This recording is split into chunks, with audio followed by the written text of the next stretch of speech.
You want to do what? You want to build a solar-powered cargo trailer? Have you lost your mind? You can't do that. Well, you can. I did it. So, if you want to see how I did it and learn how to do it safely to where you don't get anybody hurt, hopefully you don't get yourself hurt doing it. I almost fell off of mine doing it. But anyway, this is how I did it. I'm going to show you pretty much detailed steps about how I went about doing it, what I bought, what I used, how I put it all together, even how I figured out what I needed. So come along in this video and you can go tell your buddies you got a solar-powered cargo trailer. Yeah, they're going to tell you you're nuts too. All right, anyway, let's go do it.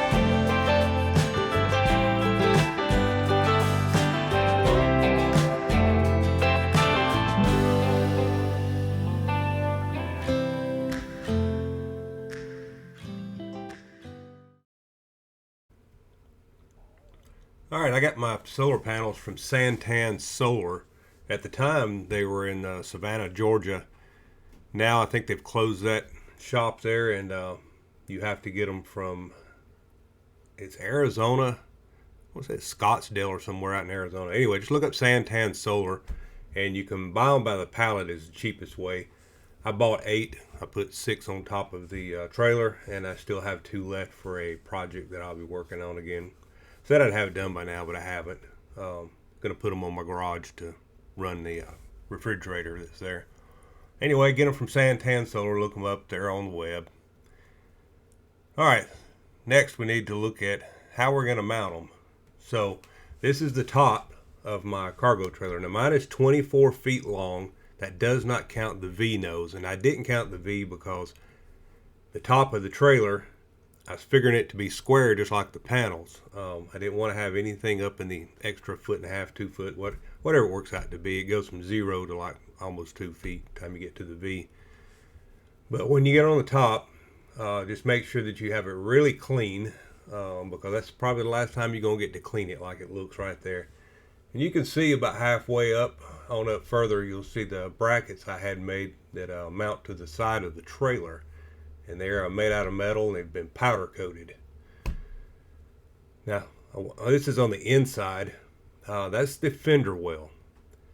So the fender well seemed like the place to me that would be the best to haul the extra added weight without having extra tongue weight, since I went through so much trouble making sure that I had my weight distribution right to begin with. So went in there and framed up. I already had my battery, so I knew the width and the height and stuff. So I went in there and framed up from to fit here. There would eventually be 4 batteries stacked, and it's full. All right, what I used is it's readily available anywhere. It's called Unistrut. Unistrut. That's why they call it Unistrut. It is universal. It's good for a lot of things. But you can go to any of the big box stores. Even mechanical warehouses and stuff will have it. And you can get all these fittings that go in there. And you can see the screw and the spring nut. You just want to get the right size. I opted for 3/8. So everything that you see me mounting with is a 3/8 bolt. And I believe these were standard SAE type threaded bolts. I don't remember these being metric now. I'm going back on memory, and sometimes memory doesn't serve me as well as it did 40 years ago. But anyway, all this is 3/8. Okay, I opted to spray paint my Unistrut before I mounted it. I know it's not supposed to rust. It has a coating on it, but it will eventually, and even with the paint, one day, as it gets nicks and stuff on it, it will probably start getting some rust. But for now, it looks really nice. Matches all the black on the trailer. All I did was wiped it down with some stuff that's called Prep-Sol, and it cleaned it up really good. And then I painted it. So this is a look at the outside of the trailer. This is where I mounted my side mounts. I had these made at a local shop. They do welding and build trailers and that type of stuff. And they're made out of a piece of plate metal, and then they heated them, bent them to a 90 degree, and then they put a small gusset on the inside of them to keep them from flexing. And then I went on the inside of the trailer And on my trailer, the top rails that makes the frame at the top, its bars goes all the way around. Most of them are 1.5 by 1, or they're just 1 by 1 square tubing. You can go back, there's a video where I special ordered my trailer, and I had mine double stacked. So mine has two 1.5 inch by 1 tubing rails all the way around the top of the trailer. And I did this because I knew eventually I was going to add all this weight to the top, and I didn't want any flex. So keep that in mind if you're in the stages of going to build a cargo conversion, that you might want to do that when you order it. It was not that much more to have that done. But anyway, I went on the inside and identified there was there's 3 inches there. I wanted it in the bottom rail, not the top one. The top one is, you can see the aluminum goes around it. Anyway, I figured out where the 2 holes needed to be, and went ahead and placed my brackets there to drill the holes. And mine have nuts and bolts all the way through the rail, so there's no way that's ever coming off short of a major catastrophe. And at that point, I don't think it's going to be worth salvaging the trailer. So I probably overbuilt this and overkilled it, but safety was my first priority. So that's how I arrived at where I'm at, and that's how I've got them mounted. So take that, and we'll move on to the next slide here. All right, again, you're looking at the top, and I think I'm at the front looking to the back now. Yes, I am. I'm at the front looking to the back, and you can see I've mounted 4 of the bars across. So I did this with again with 3/8 bolts on the outside, and I believe these are 1/2 inch bolts that I actually put the unistrut and the 2 brackets together. Pretty sure that's right. I think that's the only 1/2 inch I used in the whole thing, but it just seemed to fit the unistrut better, and I did. I used half because I drilled out the brackets to fit it. So anyway, that's how I mounted those, and then it continues on toward the front. Well, this is my buddy Bob. Everybody needs a good helper, so I got Bob the builder to help me. So what he's doing is now you notice the 2x4s I've got up there. That's to keep from putting any undue stress on my roof. But what he's doing is he is taking the 3/8 bolts and putting them into the unistrut where I showed you the spring nuts. So he's mounting the bracket to the spring nut. Now when you do this, you guys want to make sure that you get all your panels squared up and looking identical, and get the symmetry looking right on them. Then you want to take that bolt back out once you've got them all in place, and very carefully put you a little bit of Loctite. That's what it's called, Loctite on there. And I'll tell you in the next slide how to use that stuff. But put it back in, and then tighten it back down. They'll never loosen back up unless you want them to. So that's what he's doing here. He's getting everything squared up, and then actually putting the Loctite on it. So once you've got that done, you can see here it all looks nice and even, and the symmetry of it looks really nice. So you can see the Loctite there on the right hand side, and we probably used a little more of that than we should have, but I'll guarantee you it ain't coming off of there. They've been on there now almost 2 years, and I've never had any kind of movement out of them. So that's what it should look like once you get everything mounted to your unistrut, got it the way you want it. And then we ran the wires and cleaned them all up, and got them hid away where you can't see them. So I'll show you that a little more here in a few minutes. Okay, so I decided to take the drone and go outside and show you what they look like now. This is over 2 years later. I don't remember exactly how long it is, but it's at least 2 years. You can see they're dirty. It's about time to clean them. I usually clean them up in the springtime. I did not do it this year. I did it last fall, I think it was. But even with the dirt that's on them now, it's not a problem pulling the power out of them. It just sits out there and does its thing. These little black pads you see on the back, it's because I got security cameras. You can see 3, got one on each side and one on the back. They're solar powered, so those little panels keep the batteries charged up. That's all it is. It has nothing to do with actual solar install. I just put them there, and yes, I know I blocked a few of the panels, but It doesn't affect those panels at all. I guess because I got them on the outside edges, I don't know, but it does not affect the panel at all. And a lot of people will argue that if you shadow part of a panel that it kills that panel, but in this case it does not. So however that works. Now you can see I brought all the M4 cables that connect all these together, and I put them end to end where the cable connections were, right here where I'm showing you at the cross.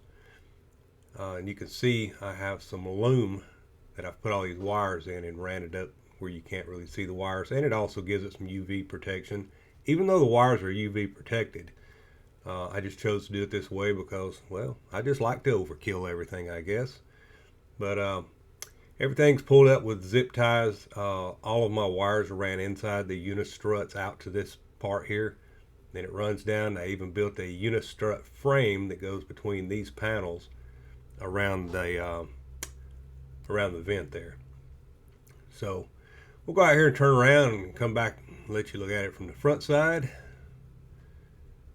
And you can see right here where I came off the front, and I got a piece of anodized aluminum off of Amazon, and I ran it down the front. You can see it coming off the front right down behind the mini split. Goes all the way down the front, and then I brought mine in through the floor and came back up. I just don't like putting holes in a roof you don't have to. I also don't like putting holes in the front of a trailer if you don't have to, because of the rain. If you're driving rain, especially if you are driving in the rain, you're just looking for a leak. But you can see how I come up on top and then turned it. I mean, really, this is all you see. Just goes down between the panels, looks really nice and clean. Like I said, I got the unistrut even around the power vent there, just so I'd have some place to lay the wires and strap it down, keep it really nice and clean looking. So hope you guys like the way that looks. I was thrilled with it when it was done. Again, you're just kind of getting an overall view of how I mounted all this stuff. So you can see where the unistrut and the brackets I had made come together. They they're double bolted, and then you can see there where it goes into the spring nut with the 3/8 bolt. Again, all this stuff was Loctited, and not only is it Loctited, some of this stuff I put a nylon nut behind them. Not the ones for the panels, but the ones on the bottom. There's a regular nut that's Loctited, and then there's a nylon nut under what they call a nylock.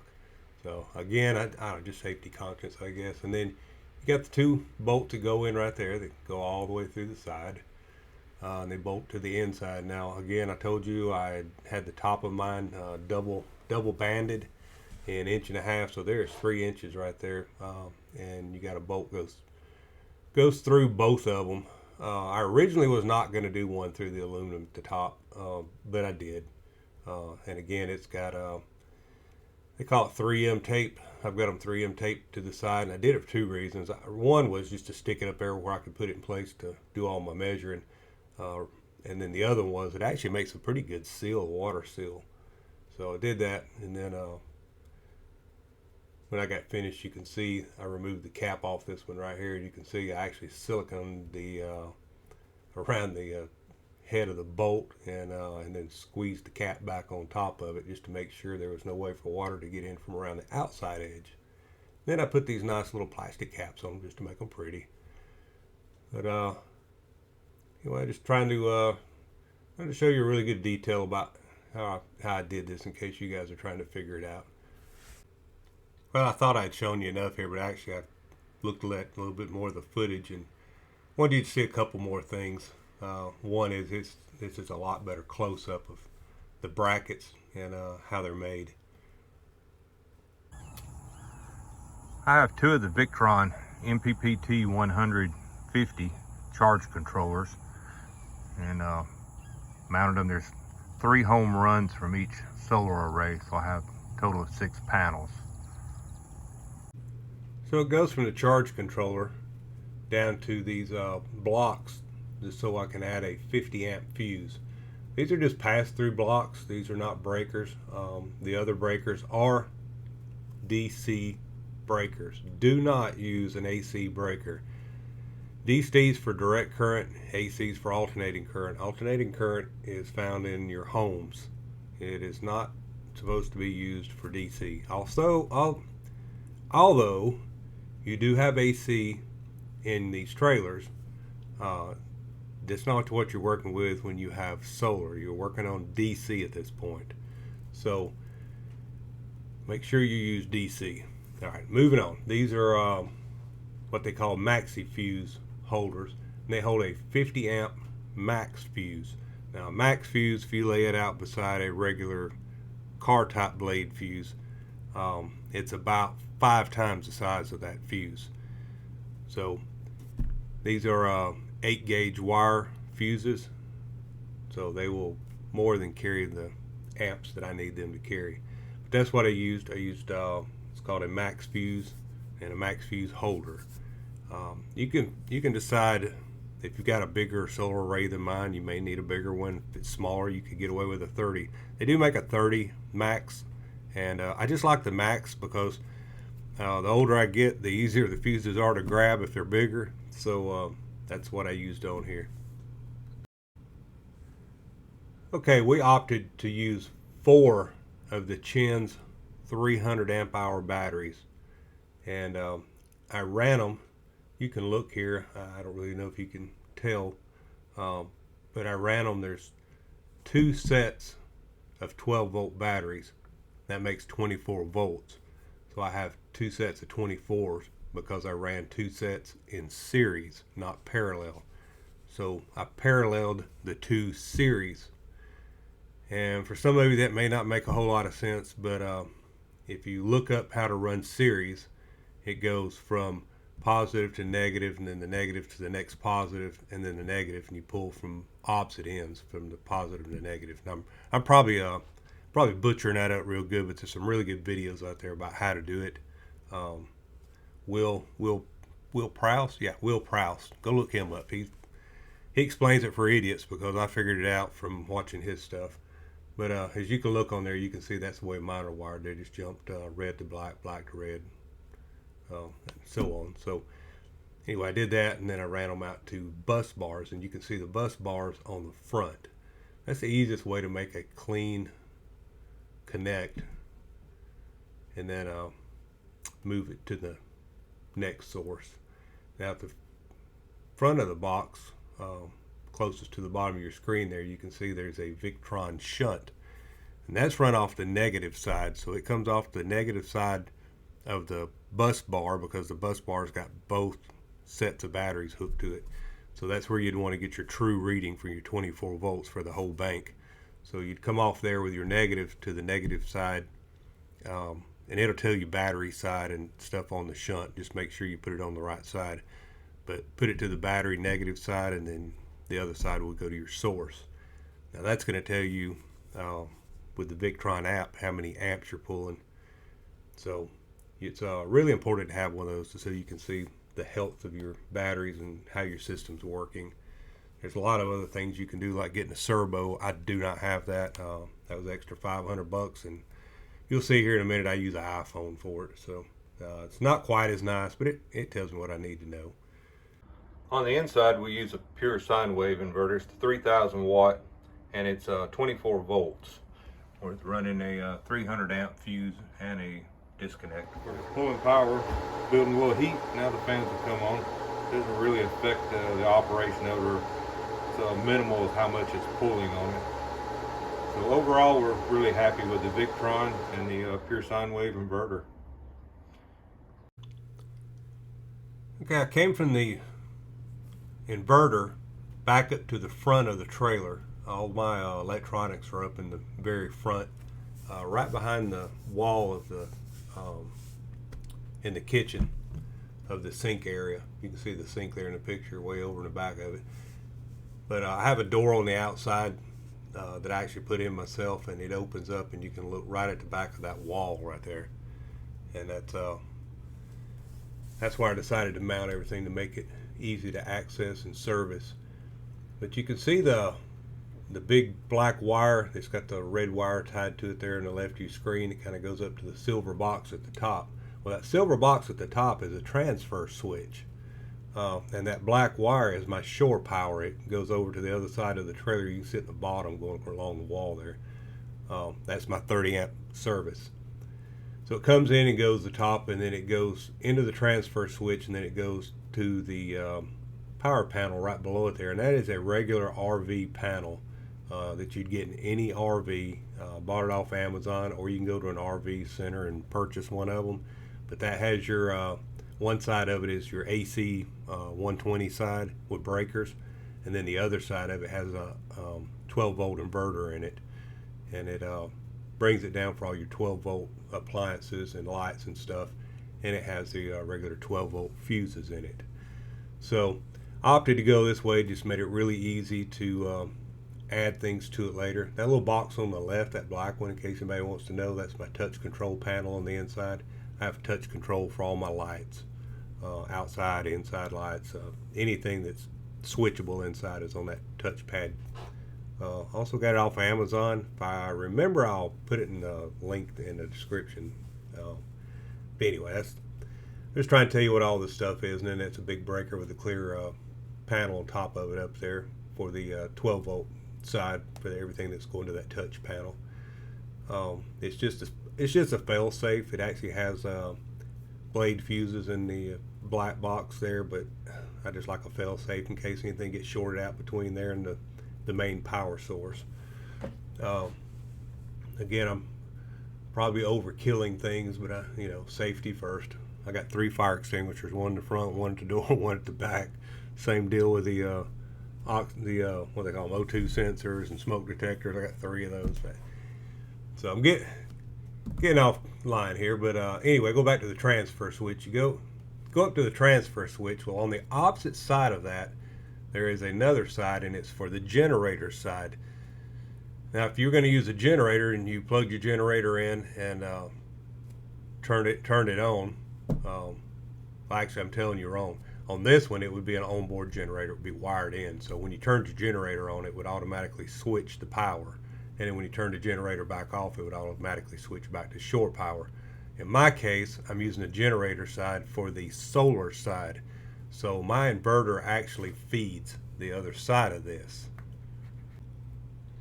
As you can see in this picture, I have brought the wire from the inverter that you saw a few minutes ago that had the, I think that's a green, a white, and a red wire. That's what's in this big cable here. So I brought it from the inverter through a 1.5 inch plastic tube under the trailer and bring it back up through the floor right here. Again, I don't like making holes in the walls and stuff, so I try to bring stuff through the floor and then protect it from the bottom. My trailer has 4 inches of spray foam under it after I got all this finished, so it's well protected. Anyway, you come up and it goes into the other side. So the transfer switch is a dumb switch. I know you've heard of smart switches and dumb switches. It's just a dumb switch. It has no technology to it at all, except that it senses power. It knows if there's power on one side or the other. So if I'm plugged into shore power and the shore power goes out in the campground, and I know it's never happened to none of you, but when it does, it doesn't know the difference. It just switches over to the solar side, and I'll start hearing the inverter running and stuff. But when the power comes back on, it will actually flip itself back over to the shore power. Now you'll hear it clicking, and sometimes you see the lights flicker. And when it does go from inverter power back to shore power, my lights do go off for 30 seconds, and that's how I know it's going back. And it's just a fail safe. It's just making sure there's a clean cut between power in case the power is bumping on and off when they're trying to get power restored. It's just a fail safe. Anyway, that's all that is. That's how I did mine. That's why mine sits out back here when I'm not using it for a month or 2 at a time. Right now we're at 3 months, but we've had some issues with family, and you guys know that if you watch our videos regularly. But walked back there yesterday. Fridge is still cold. Air conditioner was at 75. Still felt good in there. It just runs. It just works. I don't have to worry about plugging it up. It just does its thing. Now, when we get to a campground, I will plug up just so I don't have to worry about power consumption at night, or if you got a couple of bad days of sun where you got rain or something, we'll go ahead and plug up, but otherwise not. Also, with this set up the way it is, I was talking about generators. Even though I've got my solar on the generator side of the switch, you can still hook a generator to the 30 amp service. If you're not hooked into a pedestal, hook it into the generator in the back of the truck, turn it on. It doesn't know that it's not the pedestal that it's getting its shore power from, so it will run off the generator. If the generator runs out of gas 2 in the morning, guess what happens? It switches back over to solar. So it doesn't matter. It just works really good this way. I liked it as a setup. I researched a lot before I started trying to build this because I wanted it to be a really simple setup. It was so easy to use that even somebody that doesn't know how my trailer works, they just know when they plug it in that it works. And if they unplug it and get ready to travel, then they ain't got to worry about the refrigerator and stuff staying on. It just works. So that's the reason I went with the setup I got. Hope this helped you guys out a little bit more, and I hope I haven't rambled on too long with how I did all this, but I thought it was important to take a little bit of time and just discuss the things as they come along. There's a lot more to discuss here. I mean, I'm just really scratching the surface. If you guys have any specific questions, you can put it in the comments below, and I will try my best to answer every one of them and explain to you in detail if there's a question that you have about how I did something or where I sourced it from or why I did it that way. And if you guys have a better way, and in 2 years, man, technology changes, and I'm sure there's some better things out there, let me know, because if you've been following us, we just bought a Class A diesel pusher, and I'm going to put solar on it. So I'm doing all my research and studying on it, and I'll probably start on that next year. Well, I said I'd talk about what I use to monitor my system, and I use an iPhone. It's an old iPhone. In fact, it was my wife's. She got hers upgraded a couple of years ago, and I decided we'd just keep this instead of trading it in, and I'd use it for this. But you can see with the Victron, you can see the Smart Shunt at the top, and then the second item down is the Solar Array 1, which is all the solar on the left side, the driver's side of the trailer from front to back. Solar Array 2 is passenger side front to back. It's 3 panels each. You can see at the top the shunt is showing that I have 26.99 volts. 27 is full on a 24 volt system. I have mine set to cut off at 27.2. That is fully charged, and you can see it's almost full. And my current draw when I took this picture was 22 point, I think it's 32 or 82 amps. I'm looking at a picture, it's hard to see it on the computer. And that was probably with the mini split and the fridge and a couple of items running, maybe a light. But you can see Solar Array 1 was putting out 0 because it was almost fully charged, and you can see it's in float. So that particular charge controller had decided it had give enough for right this minute, and Solar Array 2 took up the slack, and you can see it's putting out 23.10. So that's servicing the 22 amp current that's a draw, and it still left it a little over an amp that it's trying to finish topping off that battery. So you can see I'm only using half of my solar array at this point.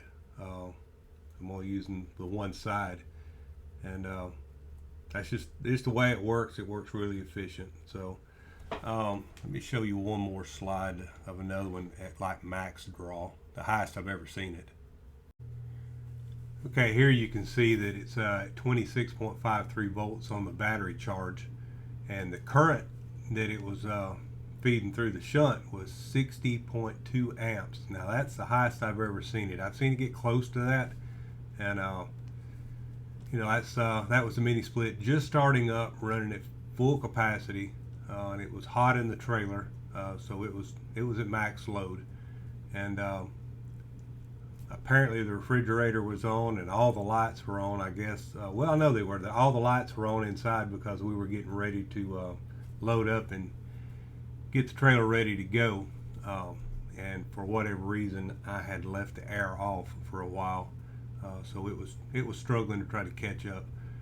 But you can see that's a max load, 60 amps. That's the highest I've ever seen it. I don't think I could get higher than that. Anyway, I've never seen it there again. Now, if I had been on a 12 volt system instead of 24, that number would actually be double. That would be 120 amp. But again, I've got everything I've got wired size-wise for safety. I'm using 2-aught cabling and 300 amp fuse, so you're just not going to blow that. And then the inverter itself has its own safeguards built in, and it is fusible. So again, I tend to overkill everything. So, but I just thought it'd be interesting to show you guys how well it does and why I just don't worry about it. I just kind of like the old Ronco commercial. I just kind of set it and forget it, you know, and it's just ready to go when I'm ready to go. All right, well, that's it.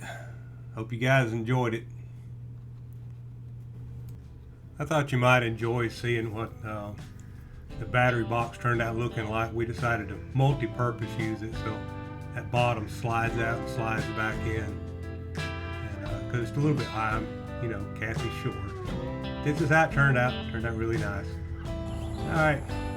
Yep. Well, thanks for stopping by. Just thought everybody might enjoy seeing how the solar works on a cargo conversion trailer. If you got any questions, please comment below. You know what we always say, make each day count 365, continue the journey. You guys get out there and see this world. It's a big, beautiful place. We'll see you a little later.